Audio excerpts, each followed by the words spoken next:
Chicago's summer heat is nothing compared to the chill that ran through Wintrust Arena when news broke. Angel Reese isn't walking through that tunnel anytime soon. Coach Tyler Marsh keeps recycling the same line, no concrete timetable, and every repetition lands like another brick on Sky fans' chests. The franchise cornerstone has now missed 3 straight games and 5 of the last 6, felled by a stubborn back spasm and an untimely viral bug. In her courtside absence, the Sky looked lost, dropping 8 in a row and watching playoff math morph into playoff myth.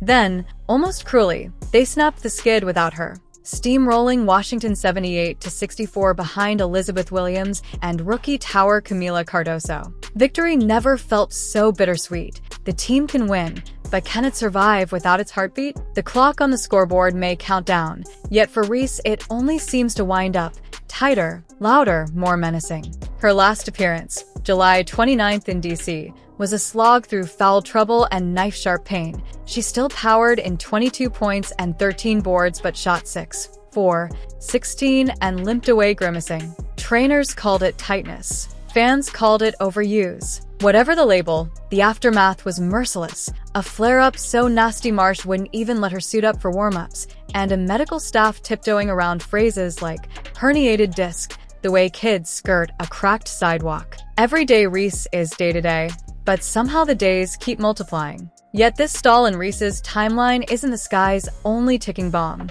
She sits on 8 technical fouls, 1 shy of an automatic suspension. When she finally returns, the ref's whistles will hover like storm clouds, threatening to bench her again with a single glare or sarcastic clap. Critics grumble that Chicago's fiery forward expends too much energy arguing calls. Supporters counter that her edge fuels the very hustle that dragged a floundering roster back into relevance. Either way, one more outburst, and the league's rulebook yanks her off the floor, just as her body finally lets her back on it. The irony? Just a month ago, Reese looked invincible. After a historically cold shooting start, barely 31% over her first 7 games, she detonated for 11 straight double-doubles. The only player in WNBA history with 2 streaks of 10-plus in a young career. Her averages over that span, 16.9 points, 13.1 boards on better than 50% shooting, had the Sky dreaming of a late-season surge. The All-Star break crowned her for the second time in 2 years.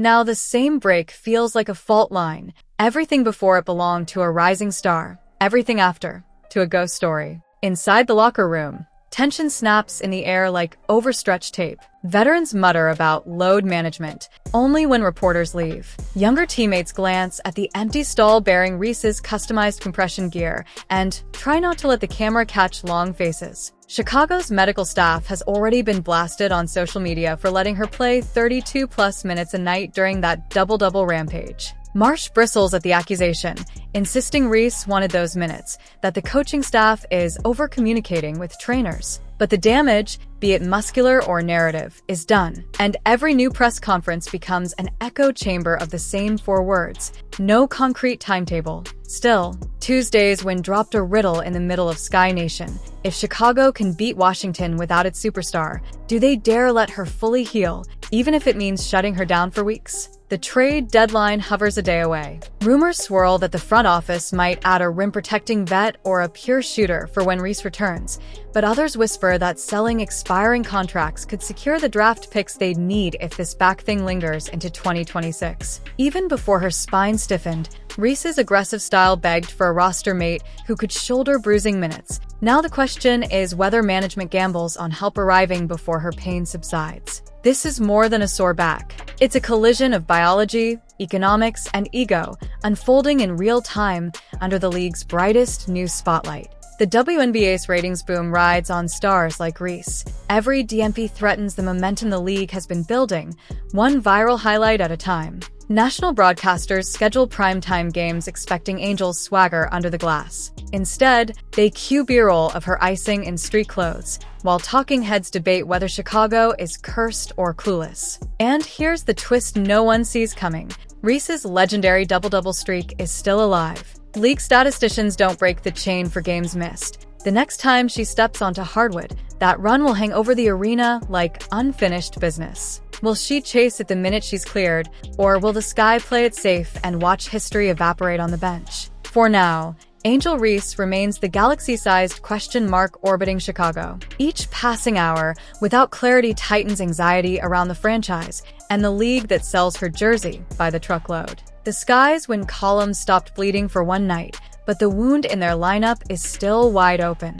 Fans stare at the schedule, trying to guess which date might carry that long-awaited, available tag next to her name. But this story's far from done. Because the real drama isn't just whether Angel's back will cooperate, it's what secrets that pain might be hiding and how the Sky's front office will gamble their future while the clock keeps ticking. Angel Reese didn't just stumble out of her early season slump, she detonated it. After clanking layups at a 30% clip through 7 games, she attacked practices like a woman possessed, logging sunrise weight room sessions and late-night shooting marathons. In mid-June, she finally cracked the code, uncorking her first career triple-double against Connecticut. 7 days later, the double-double avalanche began, and for 11 straight contests, she played like a cheat code nobody could patch. Chicago fans learned to count on her nightly 17 and 13 the way commuters count on sunrise, until the sunrise suddenly missed its alarm. Stat sheets only tell half the story.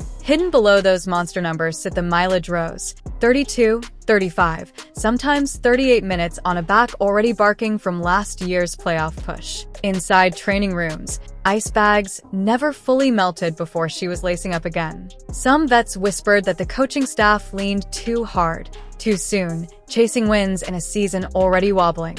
But Reese waved off load management talk, calling herself built for the grind. The grind, however, may have filed a grievance with her spine. July 29th looked routine on the calendar. Another road tilt with Washington, yet it turned into a Greek tragedy in real time. Reese bullied her way to 22 points, but every pivot carried a wince, and foul whistles piled up like parking tickets. By quarter 3, she moved as if an invisible hand yanked her midair. Post-game, she brushed off reporters with a half-smile. Ugly night, but the season keeps moving. Hours later, trainers logged acute lumbar tightening, and the season slammed on its brakes. Back injuries are cruel storytellers.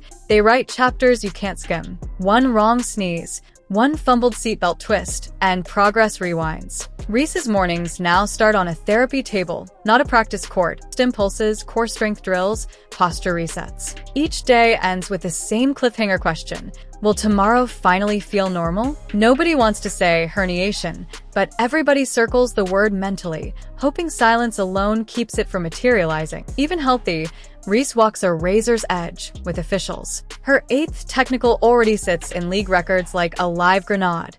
One more flash of frustration means a mandatory game suspension. The irony is vicious. A player desperate to return could instantly exile herself again with a single sarcastic clap. Coaches prep meditation routines, teammates practice calming hand pats, yet everyone knows a borderline block charge call can set off fireworks faster than any breathing exercise can defuse them. August 7th looms like a fork in the franchise's road. Should Chicago splurge future picks on a stopgap shooter to stretch floors when Reese reemerges? Or punt the season, flip veterans for draft assets, and pray their star heals without pressure? Front office phones buzz with hypothetical 3-team swaps. Insiders leak names that spark fan forum infernos.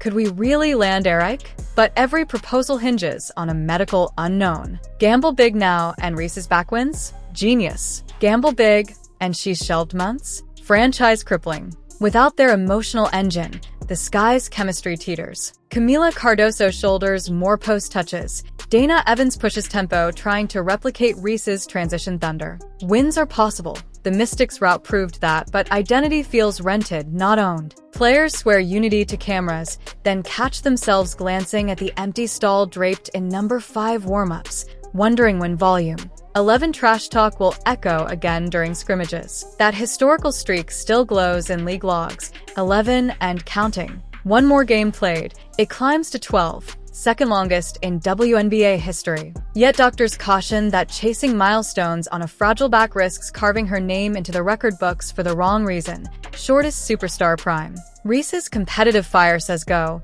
medical scans whisper wait, and somewhere between those voices lies a decision that could rewrite Chicago's next decade. Her body's alarm bells are ringing, the trade clock is ticking, and an entire league holds its breath. But the biggest aftershock is yet to hit. because Angel Reese's injury saga is about to collide with the WNBA's most lucrative ratings sprint ever, and neither side can afford a wrong move. The WNBA's 2025 viewership is up 21% year-over-year, averaging nearly 800K viewers per national telecast, proof that star personalities like Reese, Caitlin Clark, and Aya Wilson have become appointment television. Networks locked in primetime slots months ago, expecting Reese's signature stare-downs under the glass. Now they scramble for B-roll when she's in street clothes. Every missed game costs ad impressions, jersey sales, and highlight reel oxygen the league can't replicate with anonymous replacements. The schedule is brutal, a record 44 games in 118 days. Coaches across the league are already sprinkling rest designations on starters, an NBA-style load management culture the WNBA never wanted but suddenly needs. Chicago's predicament reads like a future collective bargaining case study. Play Reese hurt and risk a chronic issue, or sit her and risk torpedoing gate numbers when visiting fans arrive just to see Bayou Barbie in action. Reese's off-court empire was just taking flight. She inked fashion, beverage, and lifestyle deals that, while smaller than Clark's Nike Gatorade juggernauts, still position her as a crossover icon. Those brands pay for visibility, not preseason injury reports. Every DNP stretches contract performance clauses and nudges marketing teams to hedge bets on healthier faces. One exec confessed privately, influence stays hot only if the highlights keep flowing. August 7th isn't just paperwork, it's a referendum on Chicago's belief in Reese's spine. Insiders link the sky to names like Aaliyah Edwards for frontcourt relief or stretch four sharpshooters to unlock spacing whenever Reese returns. Pull the trigger, and management signals confidence that their star will soon dominate again. Stand pat, or worse, sell. And the message reads like quiet capitulation. Scroll any Sky Reddit thread, and you'll find two warring factions. One screams, shut her down, think long-term. The other counters, play her, tickets aren't cheap. Debates grow toxic when skeptics accuse the team of milking the injury to tank for draft position, while optimists argue Marsh is shielding Reese from a schedule designed for superhumans, not mere mortals. In between, casual viewers wonder why a league finally thriving with star wattage can't keep its brightest bulbs lit. That active double-double streak floats like Chekhov's loaded rifle. One more contest, and Reese ties legends. Two more, and she rewrites the record. But medical literature on chronic lumbar strain reads like a horror anthology. Push too soon, and explosive first steps never feel explosive again. Veterans whisper Candace Parker's back surgery timeline, a cautionary ghost that still haunts locker rooms. Scenario A, the hero's return. Reese clears protocol next week, powers Chicago on a late run, ticket sales jump, and endorsement funnels reopen. Scenario B, the strategic shutdown. She sits the remainder. The Sky pivot to development minutes, and the league prays the offseason is long enough for discs to settle. Scenario C, the unthinkable trade. Front office moves Reese in a blockbuster, betting that unloading risk now nets a haul of healthy assets. League execs fear an uproar but privately marvel at the ratings spike that trade deadline drama would spark. Practice courts stay off limits to media now. Shades drawn. Only muffled trainer instructions leak under the door. Core engage. Hinge slow, breathe. Meanwhile, the league office drafts contingency promo plans in case another marquee star disappears from national windows. Everyone networks, sponsors, fantasy league diehards, watches the injury report refresh icons spin like a roulette wheel. Chicago's next game day dawns. Reporters tweet questionable, and thousands of Sky fans hold their breath as team officials tote a portable massage table onto the bus. Somewhere inside, Reese scrolls the same speculation feeds we do, weighing pain against pride, legacy against longevity. Whether Angel Reese storms back for a record-breaking encore, sits out to preserve a career that's barely begun, or shockingly switches uniforms, the decision will ripple far beyond Chicago's win-loss column. It will test how the WNBA protects its attractions, how franchises balance ambition with athlete health, and how a rising star guards her own future in a league still learning how to handle fame at full blast. So, Sky faithful and hoops fans everywhere, what would you risk for greatness? Drop your take below, smash that subscribe button for the next twist in this saga, and hit the bell so you don't miss the moment Angel Reese finally, or maybe never, steps back on the hardwood.